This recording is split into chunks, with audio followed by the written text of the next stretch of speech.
तो हेलो बच्चों, मैं हूं विशाली टंडन स्वास्थ्य एजुकेशन से। और बच्चों, आज हम देखने वाले हैं सीबीएसई का sample question paper standard 12 biology का for the present year 2025 and 2026। उसमें हम आज कवर करने वाले हैं सेक्शन ए। सो आप सभी को पता होगा कि जो सेक्शन ए होता है वो बेसिकली मल्टीपल चॉइस क्वेश्चंस का होता है। That is in short we call it MCQs, जो कि सीबीएसई में 16 मार्क्स के आते हैं बच्चों। सो आज हम वो देखने वाले हैं कि सीबीएसई ने अपने सैम्पल क्वेश्चन पेपर्स में किस तरह के एमसीक्यूज को इंक्लूड किया है। तो आओ स्टार्ट करते हैं with the first one. So as you can read student, the male gametes in the plants are formed by. ठीक है, तो ये आप देख सकते हो, ये आपका कौन से वाले चैप्टर से बिलोंग कर रहा है? Male gametes. ठीक है, प्लांट्स के लिए मतलब ये आपका है चैप्टर नंबर 1 का एमसीक्यू। ये आपके चैप्टर नंबर 1 से एमसीक्यू है। अब इसमें क्वेश्चन में क्या पूछा है? The male gametes in plants are formed by. Plants में मेल गैमेट्स कौन फॉर्म करता है? ठीक है, तो आप सभी को पता तो होगा वैसे कौन फॉर्म करता है। अगर मैं आपको बात करूं मेल गैमेटोफाइट की, ठीक है, अगर मैं मेल गैमेटोफाइट के बारे में बात करती हूँ तो मेल गैमेटोफाइट के पास बच्चों इस तरीके से डबल वॉल होती है। आउटर वॉल जो होती है वो एक्साइन की बनी हुई होती है और जो इनर वॉल होती है वो इंटाइन की बनी हुई होती है। ओके, उसके अंदर एक प्लाज्मा मेम्ब्रेन होती है, साइटोप्लाज्म होता है, न्यूक्लियस होगा। ये हमारा पोलन ग्रेन का स्ट्रक्चर है। ठीक है, अब जब ये पोलन ग्रेन माइटोसिस करता है तो ये दो अनइक्वल सेल बनाता है। एक लार्जर सेल होता है जिसको हम बोलते हैं वेजिटेटिव सेल। एक लार्जर सेल है जिसको हम बोलते हैं वेजिटेटिव सेल, और उसी के अंदर फ्लोट करते हुए एक स्पिंडल शेप का सेल होता है जिसको हम कहते हैं जनरेटिव सेल। ठीक है, अब इन दोनों में से पता है कि वेजिटेटिव है मतलब इसमें तो बहुत सारे न्यूट्रिएंट्स होते हैं, तो इसका काम तो नरिशमेंट का होगा। तो ये जो जनरेटिव सेल होते हैं ये आगे जाके जब डिवाइड होते हैं तो ये दो मेल गैमेट्स फॉर्म करते हैं। तो आगे जाके ये दो मेल गैमेट्स को फॉर्म करते हैं। ठीक है, ये आप सभी ने ऑलरेडी चैप्टर नंबर 1 में पढ़ा है। सो आपका जो मेल गैमेटोफाइट है दैट इज पोलन ग्रेन, उसमें दो वॉल्स होती है, एक्साइन इंटाइन। ओके, जब वो माइटोसिस करेगा सेल तो आपका दो सेल्स बनते हैं, एक वेजिटेटिव सेल बनेगा और एक आपका जनरेटिव सेल बनता है। ये जनरेटिव सेल जो होता है वो आगे जाके दो मेल गैमेट्स को फॉर्म करता है। तो आइए देखते हैं हम लोग ऑप्शंस का। अगर हम देखें फर्स्ट ए ऑप्शन, तो mitotic division of nucleus of vegetative cell. तो भाई वेजिटेटिव सेल तो कभी भी डिवाइड नहीं करेगा फर्दर, क्योंकि उसका काम तो होता है नरिशमेंट का। तो जहां पे भी वेजिटेटिव सेल ले वो वाला आपको ऑप्शन क्या कर देना है, कट, यानी आपका 1 and 2। Okay, now see and D में अगर हम बात करें तो माइटोटिक और मियोटिक का डिफरेंस है। अब बच्चों यहाँ पे मियोटिक नहीं हो सकता, क्यों? क्योंकि ये ऑलरेडी हैप्लॉइड सेल्स है। जो पोलन ग्रेन थे वो ऑलरेडी हैप्लॉइड है, तो हैप्लॉइड में कभी भी मियोसिस नहीं हो सकता, कभी भी मियोसिस नहीं होगा। तो आप वहां से भी पता कर सकते हो कि भाई मियोटिक डिवीजन तो नहीं होगा। वैसे अगर आपको आंसर डायरेक्टली पता है तो you can go and directly select the C option.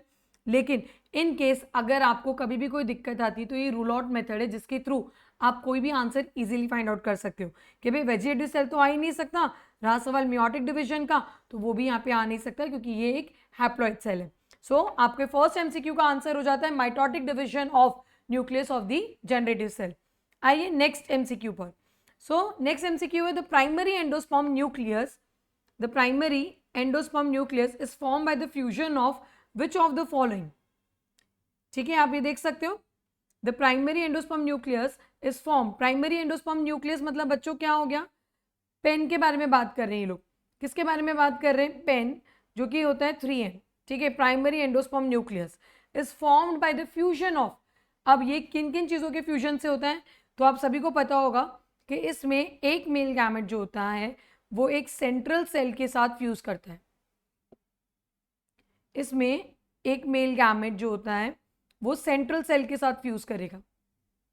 ठीक है, अब ये जो सेंट्रल सेल है इसमें दो पोलर न्यूक्लियाई होती है। ये जो सेंट्रल सेल है इसमें बच्चों दो पोलर न्यूक्लियाई है ना। तो एक तो मेल गैमेटो का न्यूक्लियस हो गया और दो पोलर न्यूक्लियाई का न्यूक्लियस हो गया। तो यहाँ पे 3 न्यूक्लियस का फ्यूजन होता है जिसकी वजह से ट्रिप्लॉइड टिश्यू बनता है। जो एंडोस्पर्म होता है वो ट्रिप्लॉइड होता है। तो यहाँ पे किन किन चीजों का फ्यूजन हो गया? एक तो मेल गैमेट और दूसरा सेंट्रल सेल है। सेंट्रल सेल के अंदर क्या होता है? दो पोलर न्यूक्लियाई। अब आपको एमसीक्यू के ऑप्शंस में देखना है कि आपको सेंट्रल सेल दिया हुआ है कि दो पोलर न्यूक्लियर दिया है। You have to search for that. Okay, again ये एमसीक्यू हमारा कौन से चैप्टर से है? So this belong to the chapter number 1। ठीक है, ये आपका कौन से चैप्टर से आया है? चैप्टर नंबर 1 से आया है। सो ऑप्शन देख लेते हैं। अ मेल गैमेट, ठीक है, a male gamete and a female gamete, no this is not possible because male और फीमेल गैमेट जब फ्यूज करते हैं तो बच्चों जाइगोट बनता है, ना कि पेन बनता है. Second, a male gamete and the two polar nuclear, yes this is a correct one, है ना. अब दूसरा देख लेते हैं, male gamete and two synergids.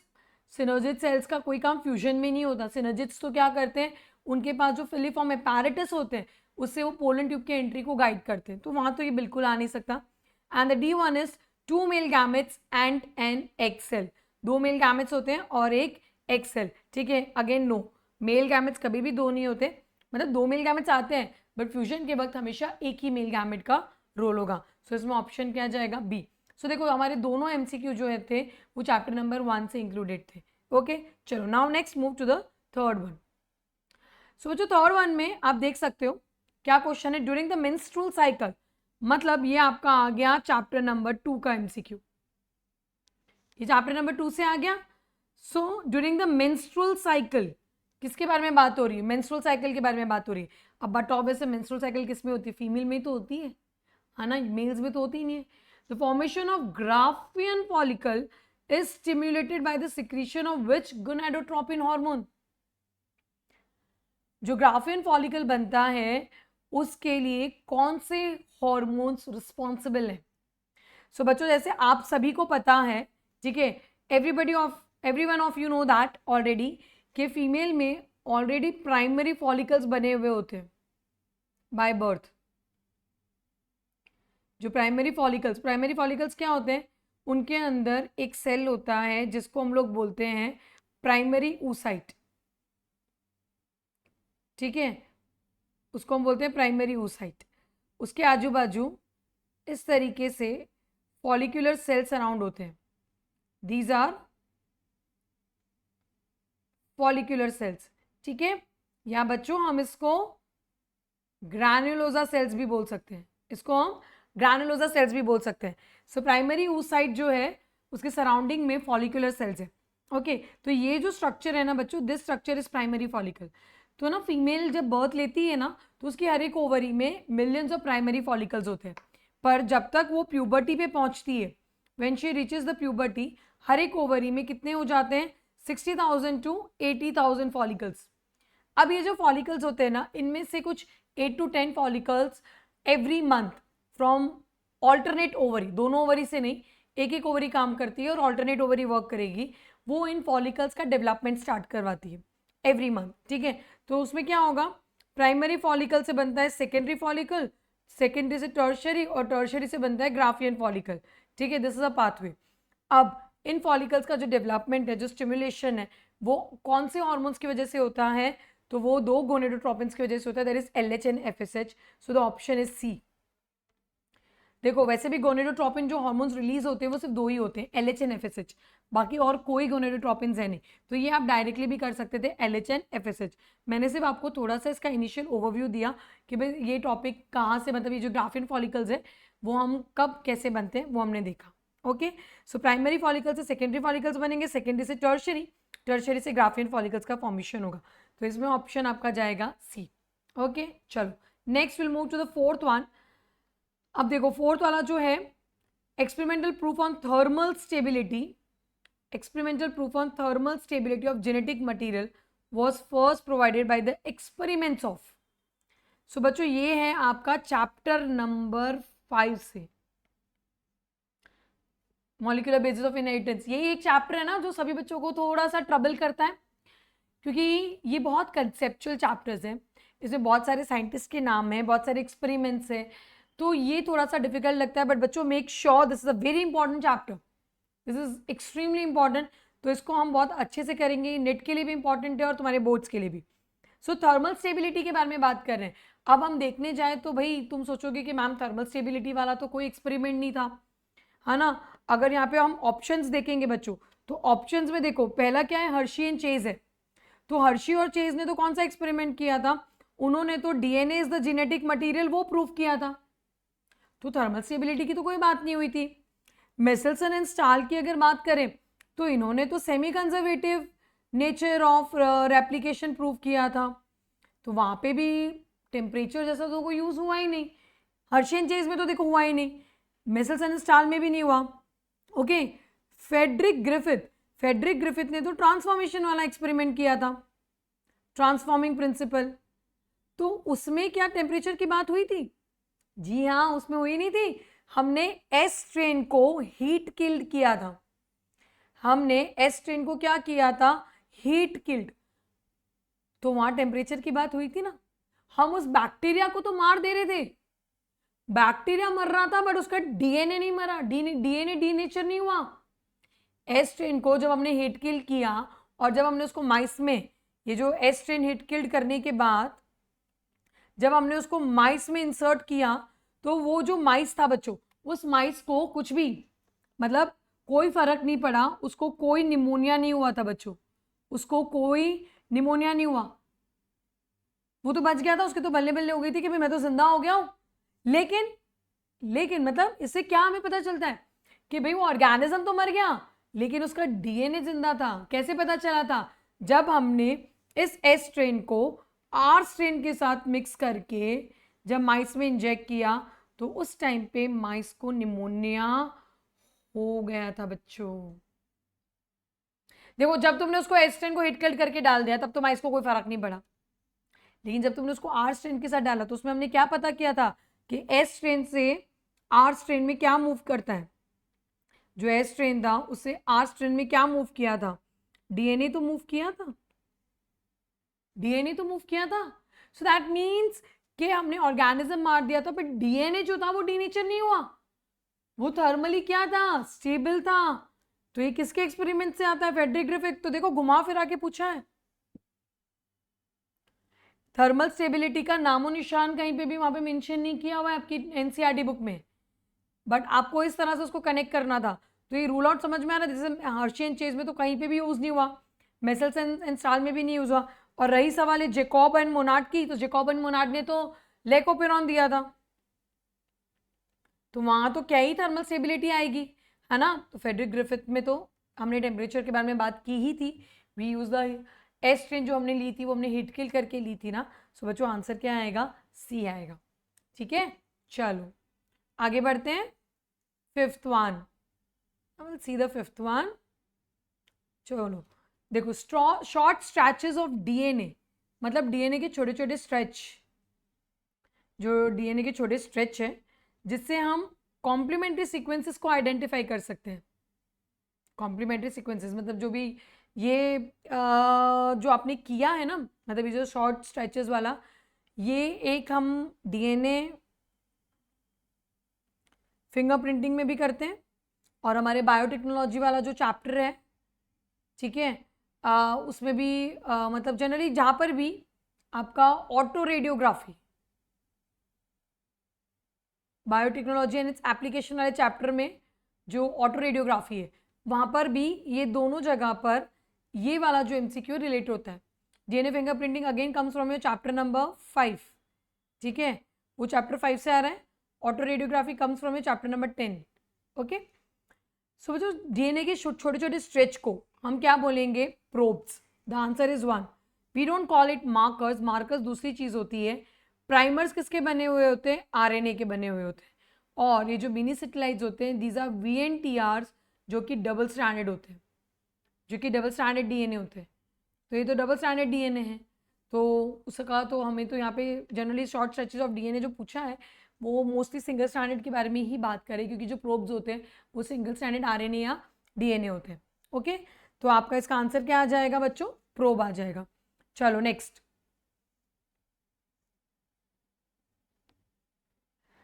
Select the incorrect. ये है ना, इस पे थोड़ा सा ध्यान देने का।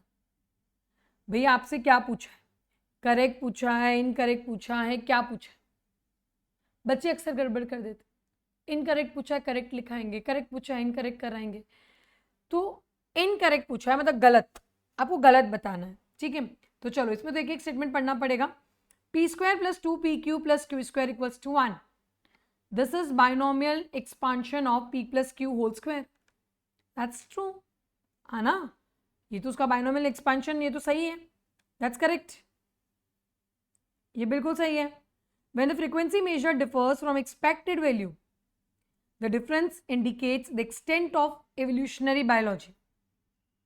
है ना, जब फ्रीक्वेंसी मेजर डिफर करती है from the expected values, so the difference indicates the extent of evolutionary change. जब भी किसी अलील्स की फ्रीक्वेंसी चेंज होती है, ठीक है, तो वो क्या इंडिकेट करती है, एवोल्यूशन इंडिकेट करती है। हार्डी वेनबर्ग ने तो कहा ही था ये चीज़ कि अगर तुम्हारा जीन फ्रीक्वेंसी चेंज होता है तो वो एवोल्यूशन इंडिकेट करती है। Okay, Hardy Weinberg principle says that phenotypic frequencies in a population are stable and constant from generation to generation। नहीं भाई, ये तो गड़बड़ हो गई। फिनोटिपिक कहाँ से आ गया? फिनोटिपिक थोड़ी था, क्या था बच्चों?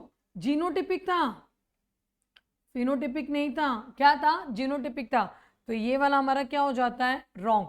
ठीक है, बट स्टिल कभी भी चारों ऑप्शन पढ़े बिना कभी भी करेक्ट और इनकरेक्ट वाला एमसीक्यू सॉल्व नहीं करते।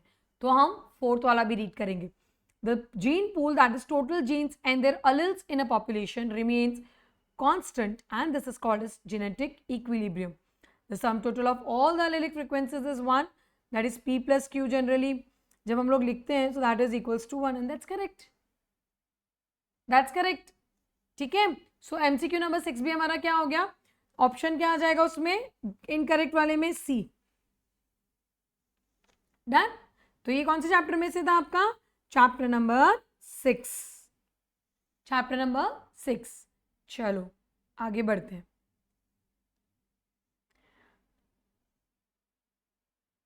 Now this comes from your chapter number 4। ये आपके चैप्टर 4 में से। सो एल्बिनिज्म, ठीक है, किसके बारे में बात कर रहे हैं? Albinism is known to be due to autosomal recessive mutation. Sex link नहीं है, ऑटोसोमल है। एल्बिनिज्म मतलब समझते हो ना, वो एल्बिनोज जो होते हैं वाइट कलर की जिनकी स्किन होती है।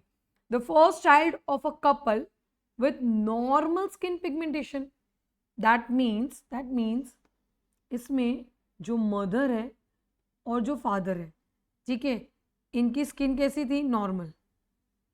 दोनों की स्किन कैसी थी? नॉर्मल।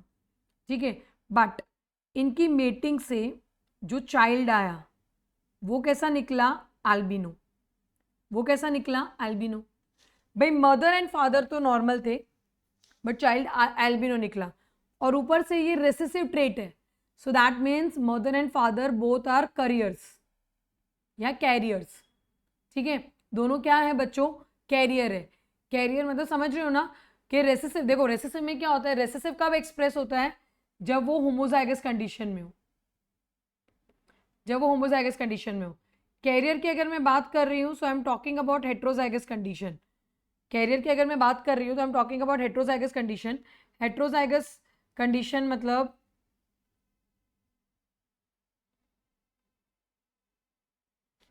एक सेकेंड,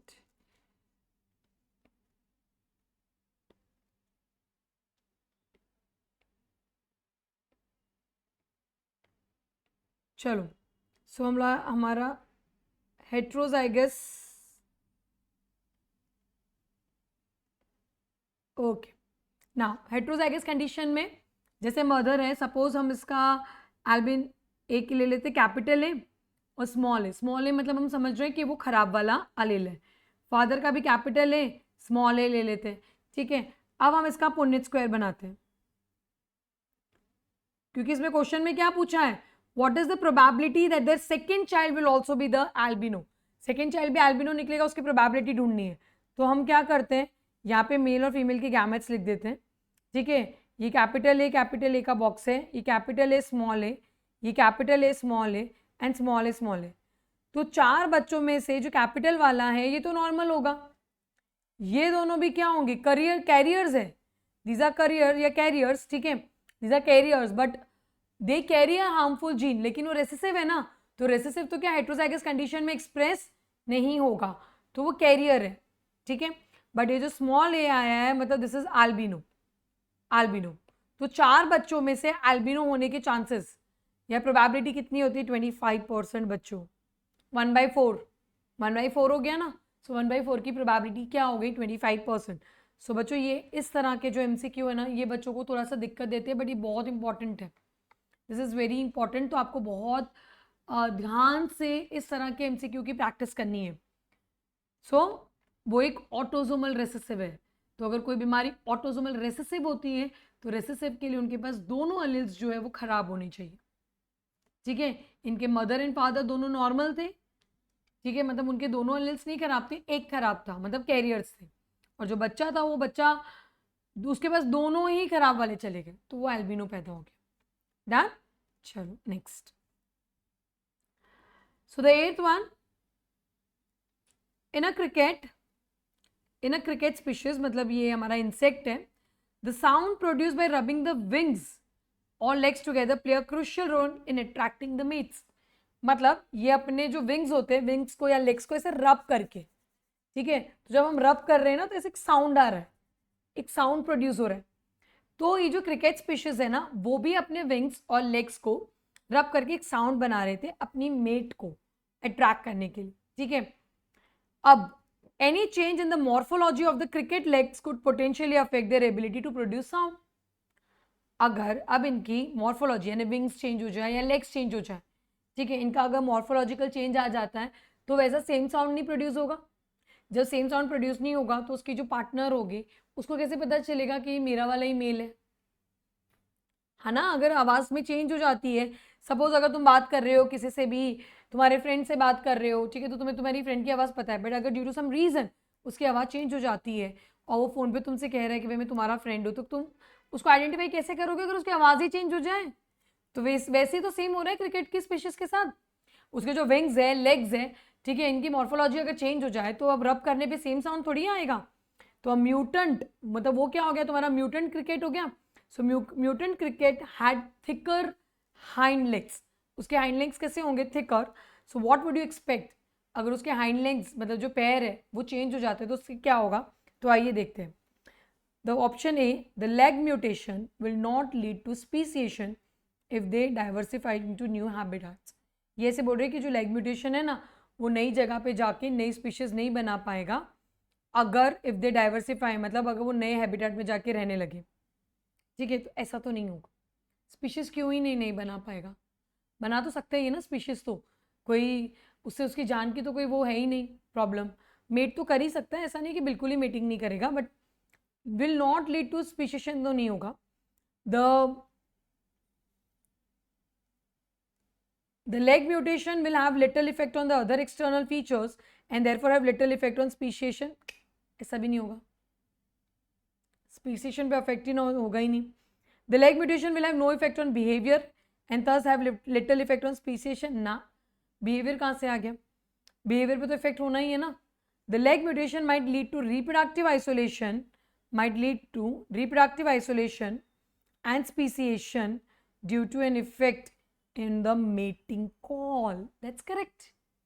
लेग म्यूटेशन की वजह से ये लोग रिप्रोडक्टिव आइसोलेशन हो जाएंगे, अलग हो जाएंगे, एंड इनकी अलग स्पीशीज बन जाएगी। क्यों, क्योंकि भाई उसकी मॉर्फोलॉजी बदल गई है। अब जो इसका साउंड पहचान पाएगी वो इसके पास आएगी, उनके बीच में ब्रीडिंग होगी और वो उनके बेबीज जो होंगे वो भी उन्हीं की तरह बॉर्न होंगे। So that is effect on mating call, क्योंकि लेग्स के तीन होने से साउंड अलग प्रोड्यूस हुआ, साउंड अलग प्रोड्यूस होगा तो आगे जाके, ठीक है, मतलब जो उसकी फीमेल पार्टनर है वो भी कोई अलग ही अट्रैक्ट होगी, जिसके वजह से they will have a reproductive isolation and the speciation. So the answer is D. इसका आंसर क्या आएगा, डी। ठीक है, डन। चलो next.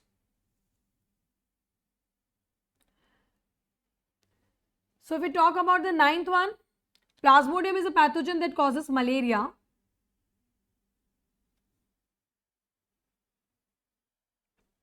So Plasmodium is a pathogen जो मलेरिया कॉज करता है। अब उसकी सीक्वेंस आइडेंटिफाई करनी है। तो सभी को पता होगा कि जब प्लाज्मोडियम हमें, मतलब जो फीमेल एनोफिलस मॉस्किटो है, जब हमें बाइट लेने आती है, तो जब बाइट लेने आती है तो बच्चों क्या एंटर होते हैं उसके, स्पोरोजोइट्स। तो देखो स्पोरोजोइट्स एंटर होते हैं। तो फर्स्ट क्या लिखा है, stage of pathogen, the stage of pathogen as it is transferred by the vector bite, as it is transferred by the vector bite. okay, तो क्या ट्रांसफर हो रहा था, मैंने आपसे अभी क्या कहा, स्पोरोजोइट्स ट्रांसफर हो रहे हैं। क्या ट्रांसफर हो रहे हैं, स्पोरोजोइट्स। तो आपका स्पोरोजोइट्स देखो ए वाले में है और डी वाले में, तो गैमेटोसाइट्स तो ट्रांसफर नहीं होगा, तो आपका बी और सी तो पहले ही क्या हो गया, एलिमिनेट हो गया। बी और सी आपका पहले ही क्या हो गया, एलिमिनेट हो गया।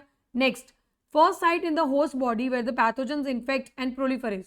फिर वो कहाँ जाके इन्फेक्ट कर रहे थे बच्चों, सबसे पहले याद करो, पहले वो लिवर में जा रहे थे कि एरिथ्रोसाइट्स में जा रहे थे, तो बच्चों पहले वो लिवर में जाते हैं, एरिथ्रोसाइट में नहीं जाते। तो देखो आपको सेकेंड स्टेज से ही पता चल जाएगा कि आपका ऑप्शन डी राइट है। फिर भी हम आगे देख लेते हैं। Second site in the host body with the pathogen infect, second site कौन सी थी, एरिथ्रोसाइट, और स्टेज जो वेक्टर में ट्रांसफर हो रहे हैं दैट इज गैमेटोसाइट्स। तो इस तरीके से भी आप स्पीड में एमसीक्यू को सॉल्व कर सकते हो। चलो the next one, which mRNA will be translated to a polypeptide chain containing 8 amino acids। Interesting है, इस तरीके के भी एमसीक्यूज आते हैं। चलो तो इसमें देखो सबसे पहला जो है, सभी में तीनों में अगर तुम देखो चारों ऑप्शंस में, मैं इसको ऐसे कर रही हूँ, ऑग है, AUG that is your initiator codon and it codes for methionine, it codes for methionine, ठीक है, ये मीथियोनाइन के लिए कोड कर रहा है। फिर अभी मुझे आपको भी क्या करने हैं, कोई 64 के 64 कोडॉन्स तो याद नहीं होंगे किसी को भी। I am making a line, ठीक है, आप 3-3 कोडॉन्स की ना ऐसे लाइन बना लेना, इंडिविजुअली बनाने मत जाना, तो नहीं तो बहुत टाइम लगेगा।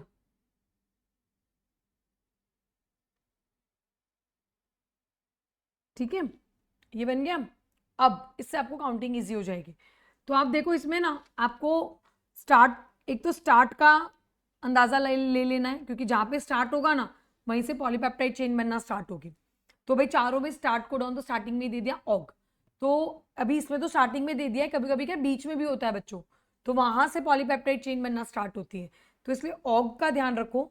दूसरा तुम्हारा ध्यान रखो स्टॉप कोडॉन्स का, दूसरा ध्यान रखो स्टॉप कोडॉन्स का, जैसे UAA, UAG एंड UGA, ये तीन है, ये देख लो कहीं पे बीच में कहीं आ रहे हैं कि नहीं। तो सबसे पहले हम पहले वाले में देखते हैं। चलो सो पहले वाले में UAG यहाँ पर ही आ गया, ये देखो ये है UAG। तो इसमें तो कितने ही बने, 1, देखो 1 2 3 4 5 ना, हमें तो 8 चाहिए। सेकेंड देखते, चलो सेकेंड में ढूंढो तुम्हारा UAA, UAG या UGA, ये रहा स्टॉप कोडॉन, देखो UGA है ना। तो अब देखो इसमें काउंट करो 1 2 3 4 5 6 7 एंड 8। चलो इसमें तो 8 आ ही गया, बाकी सबका भी मैं आपको एक बार बता ही देती हूँ। तो इसमें ढूंढो कहाँ है, UAA, UAG, ये रहा स्टॉप कोडॉन। तो इसमें तो 1 2 3 4 5 6 7 ना, इसमें ढूंढो कहाँ है स्टॉप कोडॉन, ये रहा स्टॉप कोडॉन। इसमें कितने बने, 1 2 3 4। समझ में आया कैसे सॉल्व करना है, बहुत इजी है, इंटरेस्टिंग है। मतलब ये तो बचपन में हम गेम खेलते थे ना, सर्च वाली या वो सब, उस तरीके का है, तो बड़ा इंटरेस्टिंग सा लगता है बच्चों इस तरह के एमसीक्यू, मुझे तो बहुत मजा आता है, आपका मुझे पता नहीं, बट ये चैप्टर जेनेटिक्स वाले बहुत ईजी है। Again this comes to chapter number 5, ये भी आपका चैप्टर 5 से आ रहा है, ठीक है, बहुत इंटरेस्टिंग है इस तरह के एमसीक्यू। चलो next, in order to isolate the genetic material, this comes from your chapter number 9। अब चैप्टर नंबर 9 से आया है। अभी क्या बोल रहे हैं कि अगर आपको जेनेटिक मटेरियल को आइसोलेट करना है एक बैक्टीरिया से, किसी भी बैक्टीरिया से आप जेनेटिक मटेरियल आइसोलेट करते हो, तो सेल मस्ट बी ट्रीट। बच्चों क्वेश्चन में बैक्टीरिया दिया है, तो बैक्टीरिया की सेल वॉल को तोड़ने के लिए क्या लगता है, लाइसोजाइम। तो देखो पहले वाले ऑप्शन में ही लाइसोजाइम दिया है, दूसरे में सेल्यूलोज, तीसरे में काइटिनेज, तो ये वाले तो बिल्कुल ही नहीं आ सकते, रॉन्ग, क्रॉस लगा दो इनको, ठीक है। तो लाइसोजाइम वाला हो गया, बाकी के भी चेक कर लो। राइबोन्यूक्लियस लगेंगे, जी हाँ, आरएनए निकालना है। प्रोटीज लगेगा, जी हाँ, आरएनए निकालना है, सॉरी प्रोटीन निकालना है। चिल्ड इथेनॉल, जी हमें डीएनए को क्या करना है, प्रेसिपिटेट करना है। डीएनए को क्या करना है, ये जो चिल्ड इथेनॉल है, चिल्ड इथेनॉल से क्या होगा, हमारा डीएनए प्रेसिपिटेट हो जाएगा। ओके, सो हमें ये सब चाहिए, तो ए तो वैसे सही है। डी में क्या है ना, डी में सब कुछ दिया, वैसे वाटर हम यूज नहीं करते, we don't use water as such, ठीक है, तो इसलिए वो करेक्ट नहीं है। ओके नेक्स्ट, सो इजी, ये तो बहुत ही इजी था। 12th वाला देखते हैं हम लोग, integrated pest management, integrated pest management involves. अब ये जो तुम्हारा इंटीग्रेटेड पेस्ट मैनेजमेंट है ये ऑर्गेनिक फार्मिंग से थोड़ा सा अलग है। ऑर्गेनिक फार्मिंग क्या है, 0% करती है use of, 0% use of chemicals, इसमें कोई केमिकल्स यूज नहीं होते, purely you have to use a biological source, ठीक है। जबकि आईपीएम जो है, आईपीएम में आप बायोलॉजिकल ऑर्गेनिजम्स को तो यूज करोगे for fertilisers and all, plus आप थोड़े बहुत केमिकल्स भी यूज करते हो, ठीक है। ऐसा नहीं कि आप बिल्कुल यूज नहीं करते हो। तो using pesticides and insecticide judiciously, yes that's correct. Using biocontrol agents, yes that's correct. Engaging in organic farming, नहीं भाई, ऑर्गेनिक फार्मिंग तो एकदम ही अलग हो गया ना। ऑर्गेनिक फार्मिंग में तो कोई केमिकल्स यूज नहीं होते हैं। तो इसमें ऑप्शन देखो कौन सा जाएगा, 1 और 2 के लिए सी। इसमें 1 और 2 के लिए कौन सा जाएगा, सी जाएगा, ठीक है। तो बच्चों ये 1 to 12 जो थे ना वो तुम्हारे इस तरीके के एमसीक्यूज आते हैं। Again this comes from chapter number 8। तो देखो ये चैप्टर नंबर 8 का था, ये चैप्टर 9 का था। This was again from chapter number 6, sorry not 6,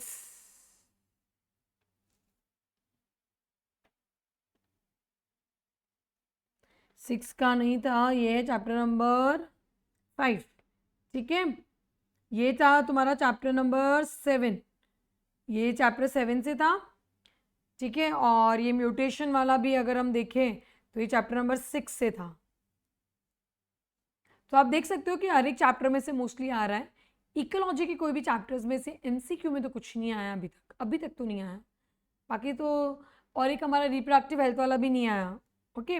अब जो तुम्हारा क्वेश्चन नंबर 13 से 16 है बच्चों, जो क्वेश्चन नंबर 13 to 16 है वो असर्शन रीजन है, जिसमें ज़्यादातर बच्चों को तकलीफ होती है। बस शुक्र मनाओ 4 ही है, बट 4 भी जिनको फुल स्कोर करना है उसके लिए तो बहुत इंपॉर्टेंट है भाई 4 भी। अब इसमें क्या है, चारों के लिए सेम ऑप्शंस है, ए बी सी डी, सभी को पता है। ए में क्या है कि both assertion reasons are true and R is the correct explanation.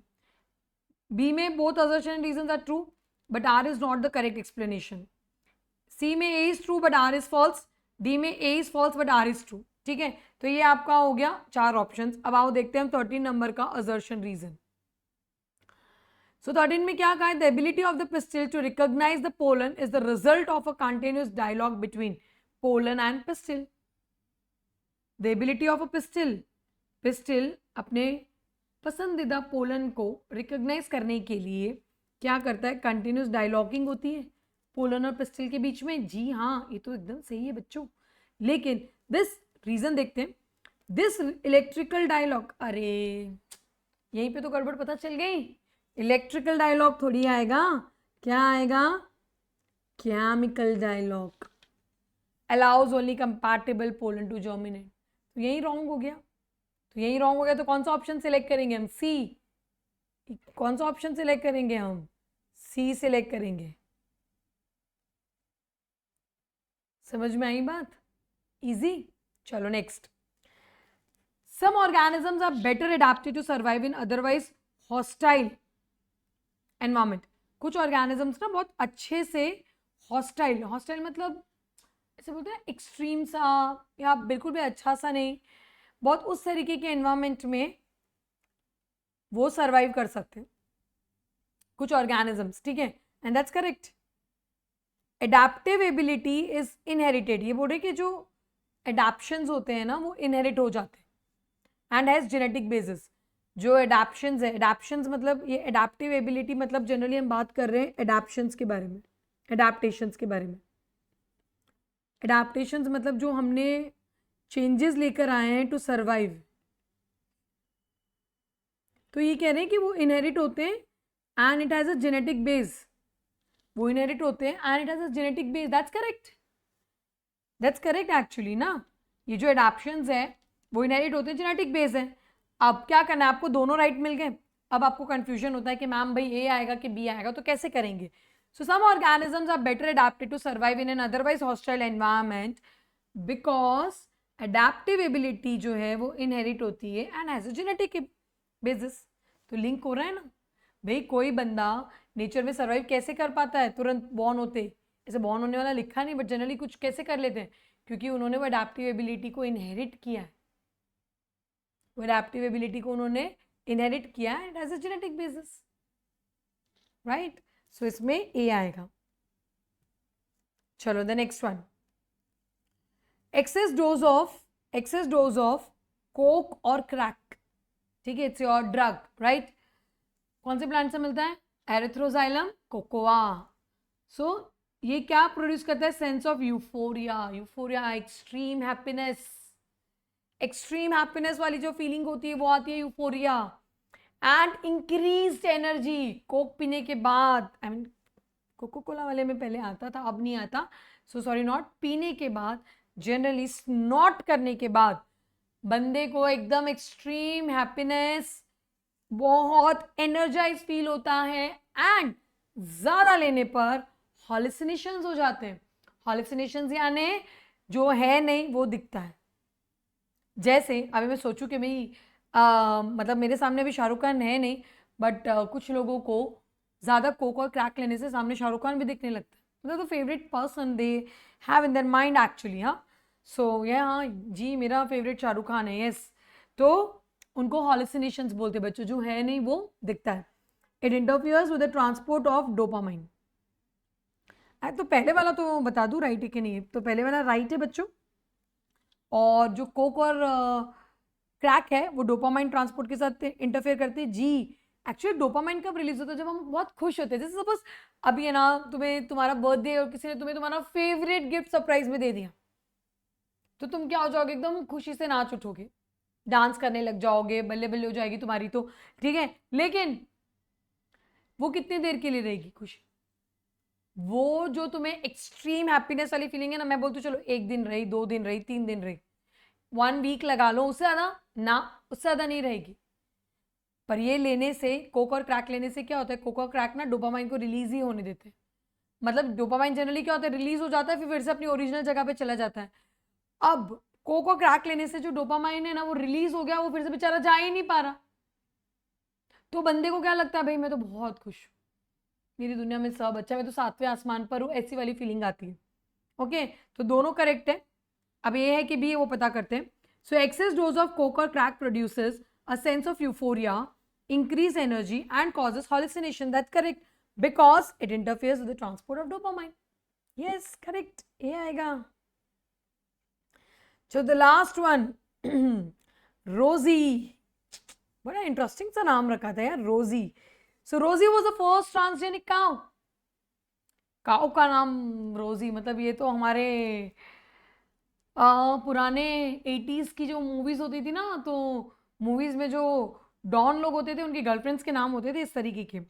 So the Rosie was the first transgenic cow to make more nutritionally balance milk for the consumption of human babies. That's correct, अच्छा बनाया था इसने काफी दूध. The milk of Rosie cow content human beta lactoalbumin which made the milk rich in protein.